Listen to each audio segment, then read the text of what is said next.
What's up? What's up? What's up, you guys? I hope all is well on your end. I just felt like I needed to show this on the dry erase board just to explain it. We just had a meeting a few hours ago, and we had some people to come into the office to say, hey, Ash and Antonio, if you had $100,000 cash, what would you do with it? And I think that's a very realistic question with people who are getting ready to start in real estate, thinking about starting in real estate, want to just make some money and don't really know exactly what routes to do it. So I'm going to say for the first route, if I had 100K,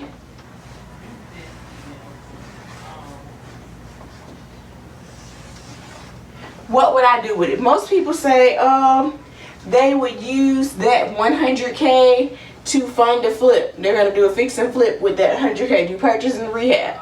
Well, that's not exactly what I would do with the 100K. What I would do is I would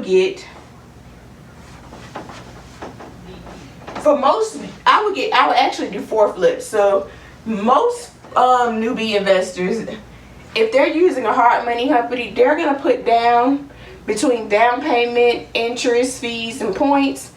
They're going to probably have to come to the table with $25,000 on, let's say, $100,000 purchase and rehab property.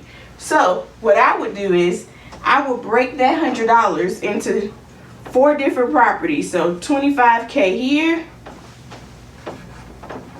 25K here, 25K here, 25K here. All right. And the reason why I would do this is because on your first flip, yeah, you're going to mess up. But I wouldn't do them all at the same time. Let's make sure that's clear. But I wouldn't use my whole 100 at the same time. I would get one, finish it. Maybe as I'm finishing up the first one, go into my second one. As I'm finishing up, go to my third one. So this would be a year process for me to do 4 flips basically.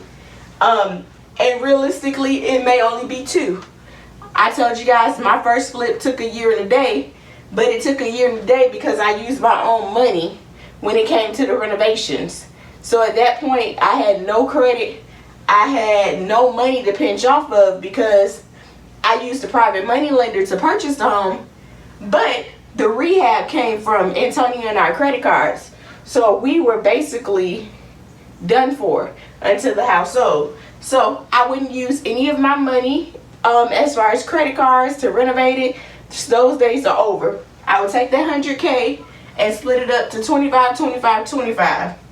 25 for the first renovation. As far as the down payment, interest, fees, and points, that'll take care of it. Let the hard money lender, it's going to cost some. But guess what? It's worth it. It's going to cost some, but it's worth it. Certain hard money lenders are worth it. Some of them are absurd. So do your homework on them.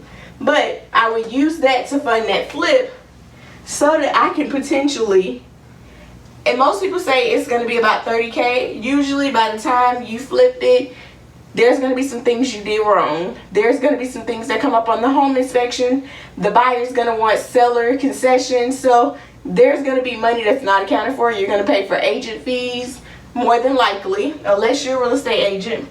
So let's say you make 15.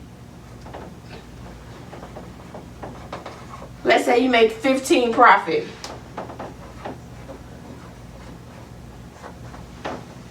That's a good profit, right? Start that over. Let's write that over. So let's say you make 15 profit.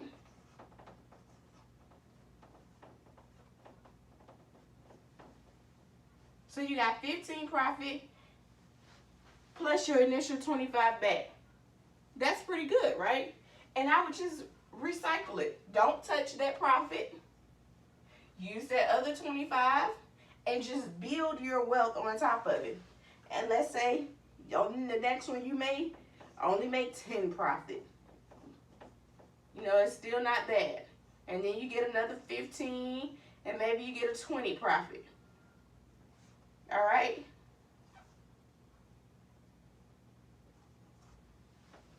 It's about 50K in a year. That's a good return. You basically, off of your 100, got 50K. I think that's pretty doggone good in my opinion. Now, if you don't feel comfortable when it comes to managing contractors, knowing what to put in your house, because you're going to have to do a pretty good scope of work, you're going to have to stay on budget, and you're going to have to account for miscellaneous things. Miscellaneous things always happen, and like I tell most flippers, most newbie flippers, you don't know what's going to happen. You don't know what's behind these walls. You don't know what's under this floor until you start getting into it. You may do your walkthrough, you may have your contractors to check, but things happen. There hasn't been one rehab that we did where things didn't just happen. So this is what I would do with 100K if I was flipping, all right? And I consider this to be high risk and a pretty high reward. Oh, that looks like a R.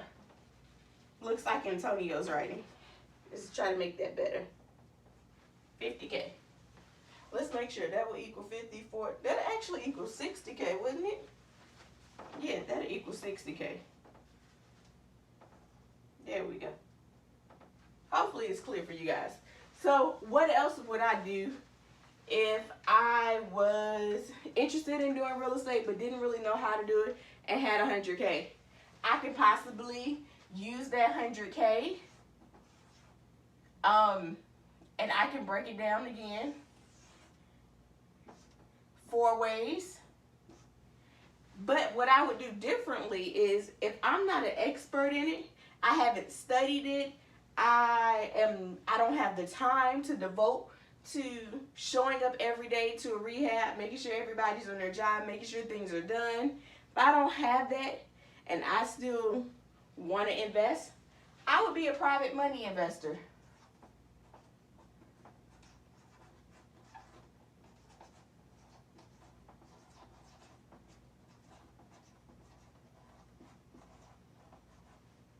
Now, as a private money investor, I wouldn't fund the whole rehab, because honestly, I'm not going to make that much money on interest if I fund the whole rehab. I'm not going to make nowhere near this. If this is the number that I'm like, oh yeah, that's a good one, high risk, high reward. It's a lot of risk in there. And it's not guaranteed you're going to make that 60, okay? Let's just be perfectly clear. On when I've walked away from a flip and I made $5,000 and I said something has to shake. So it doesn't always become out profitable. Things happen, and sometimes you're just happy to walk out, in all honesty. So I would be a private money investor. If you have someone that you know that has proven that they're good at it, I would take that same, I would do it actually 5 ways. So I would see if they mind letting me put 20K in their projects. If you got a couple of people, I would mix them up. 20, 20, 20, 20, 20. That equals 100 to get returns off of that in a year. So depending on the person you're basically working with will determine your returns. What we do with ours is, in a year, we typically give you about 10K back if the loan has to stay for a year for each 20. It's usually what we give you. So if you had, that's 10, 20, 30, 40, 50. So 10 times 5 would be 50K. You did not pick up a hammer. You did not have to call a contractor.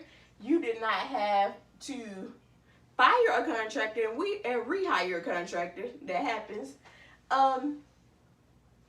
You didn't have to go to the store and pick out all the necessary tile. You can leave that to the people that do it. So there's more than one way to invest in real estate. You can even put it into a rental property. You can do that too and collect rent on it. Your returns are greater this way, but if rental is what you want, then why not build that wealth? There's so many different avenues when it comes to investing. You can do a flip. You can be a solid partner, which is a private money lender. There's so many things you can do. So don't get all bent out of shape and say, flipping is what I want to do. flipping is the hardest part of this business. Anyone that flips will tell you. Anyone that flips multiple homes in a year will tell you. That is the hardest part of real estate. But there's so many other things that you can do. You can do transactional funding. You can lend that $100,000 out throughout the month and do transactional funding for wholesalers. There's so many different things you can do. So if you're interested in it, here's just a snapshot of 2 things. But remember, there's more.